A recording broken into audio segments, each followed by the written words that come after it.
সুপ্রিয় দর্শক মণ্ডলী, এ পর্যায়ে আপনারা দেখতে পাচ্ছেন মক্তব বিভাগের ছোট ছোট সুনামণিরা লম্বা দৌড় দিবে। কে কার আগে নির্দিষ্ট স্থানে দুফাক ঘুরে আসতে পারে। আপনারা দেখতে পাবেন তিনটে আকর্ষণীয় পুরস্কার এদের হাতে তুলে দেওয়া হবে।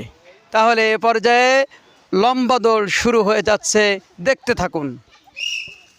দেখা যাক কারা কাগজ তুলে আনতে পারে। First, second, third.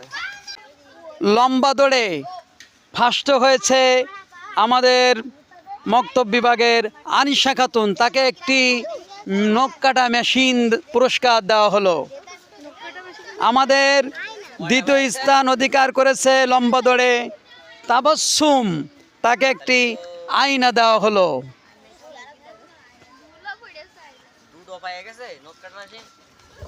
লম্বা দৌড়ে তৃতীয় স্থান অধিকার করেছে মুনিয়া খাতুন।